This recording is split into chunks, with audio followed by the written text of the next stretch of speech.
ഡയബറ്റീസിൻ്റെ കാര്യം പറഞ്ഞപ്പോൾ ടൈപ്പ് 2 ആണെങ്കിൽ അത് ഇൻസുലിൻ ആക്ട് ചെയ്യുന്നില്ല.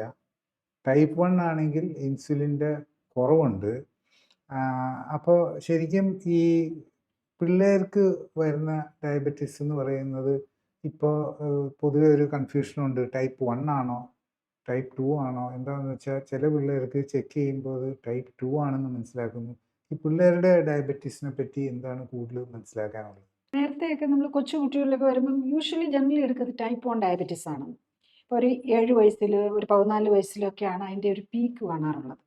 പക്ഷേ നമ്മൾ അതിൽ അത് തന്നെ നമ്മൾ കറക്റ്റായിട്ട് ഡയഗ്നോസ് ചെയ്യണം. അതിന് ഇന്നിപ്പം നമുക്ക് പഴയ ഇപ്പോൾ ഒരു 10 25 വർഷമൊക്കെ മുമ്പ് അതിനൊന്നും ടൈപ്പ് 1 ആണോ ടൈപ്പ് 2 ആണോ എന്നൊന്നും നോക്കാനുള്ള ഫെസിലിറ്റീസ് ഉണ്ടായിരുന്നില്ല.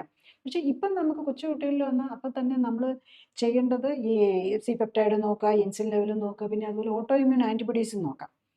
പക്ഷേ ഇപ്പം ഞാൻ പല പേഷ്യൻസിനെയും കണ്ടിട്ടുണ്ട്. അവർ ടൈപ്പ് 1 ആണെന്ന് കരുതി 4 നേരം ഇൻസുലിൻ ഇഞ്ചക്ഷൻ എടുത്തുകൊണ്ടിരിക്കുകയാണ്. പക്ഷെ അവർക്ക് ചിലപ്പം പലപ്പോഴും അത് ടൈപ്പ് 2 ആയിരിക്കും. ടൈപ്പ് 2 ആണെങ്കിൽ നമുക്ക് മരുന്നൊന്നും ഇൻസുലിൻ ഇല്ലാതെ തന്നെ നമുക്കത് ടൈപ്പ് 2ൻ്റെ കാര്യം എന്താ? ഇൻസുലിൻ റെസിസ്റ്റൻസ് ആണ്. അപ്പോൾ ഈ ഇൻസുലിൻ റെസിസ്റ്റൻസ് മാറ്റാനായിട്ട് മരുന്നൊന്നും ഇല്ല. പക്ഷെ നമുക്ക് ലൈഫ് സ്റ്റൈൽ കറക്റ്റ് ചെയ്താൽ ഇൻസുലിൻ മാറ്റാൻ പറ്റും. ഞാനതിനൊരു ഒരു പേഷ്യൻറ്റിൻ്റെ എക്സാമ്പിൾ തന്നെ പറയാം. ഇത് ഇപ്പം ഇദ്ദേഹം ശരിക്കും പറഞ്ഞു കഴിഞ്ഞാൽ 2023 എൻ്റെ അടുത്ത് വന്നൊരു പേഷ്യൻ്റാണ്. അദ്ദേഹം വരുമ്പം 26 വയസ്സാണ്. 18ാം വയസ്സിൽ അദ്ദേഹത്തിന് ഡയബറ്റീസ് കണ്ടുപിടിച്ചു. അന്നു മുതൽ ഇൻസുലിൻ എടുത്തുകൊണ്ടിരിക്കുക. 4 നേരം ഇൻസുലിൻ. ആക്ച്വലി സംഭവിച്ചത് എന്താണെന്ന് വെച്ചാൽ 17ാം വയസ്സിൽ അദ്ദേഹത്തിൻ്റെ ഫാദർ ക്യാൻസർ വന്ന് മരിച്ചു. അപ്പോൾ അതിൻ്റെ സ്ട്രെയിനും കൂടി ആയിരിക്കണം. 18ാം വയസ്സിലാണ് ഡയബറ്റീസ് കണ്ടുപിടിക്കുന്നത്. അപ്പോൾ അന്ന് മുതൽ ഇൻസുലിൻ ഇഞ്ചക്ഷൻ എടുത്തുകൊണ്ടിരിക്കുക 4 നേരം. അത് എടുത്തിരിക്കുന്നതാണെങ്കിൽ ഇഞ്ചക്ഷൻ ഫിയാസ്പ്, അതായത് ഇൻസുലിൻ അസ്പാർട്ട് എന്ന് പറഞ്ഞ ഇൻസുലിനാണ്. അത് 3 നേരമുണ്ട്. പിന്നെ ഇൻസുലിൻ ലാർജിൻ എന്നുള്ളത് ലോങ് ആക്ടിങ്. അത് ഈ 3 നേരം എടുക്കുന്ന fast acting, short and fast acting ആയിരിക്കും.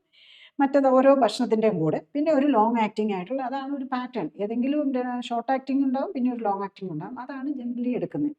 അപ്പം ഇദ്ദേഹത്തിന് കൊടുത്തുകൊണ്ടിരുന്നതാണെങ്കിൽ ശരിക്കും പറഞ്ഞു കഴിഞ്ഞാൽ നാച്ചുറൽ ഇൻസുലിൻ അല്ല, ഹ്യൂമൻ ഇൻസുലിൻ എന്നുള്ളതുണ്ട്. പക്ഷേ ഇത് ഒരു ഇൻസുലിൻ അനലോഗാണ്. ഇൻസുലിൻ അനലോഗ് എന്ന് പറഞ്ഞാൽ നാച്ചുറലിൽ നിന്ന് കുറച്ച് വ്യത്യാസം വരുത്തി അത് ഓരോ ടൈമിലും ഓരോ പേറ്റൻ്റ് തീരുന്ന അനുസരിച്ച് ഓരോ ചേഞ്ച് വരുത്തിക്കൊണ്ടിരിക്കും.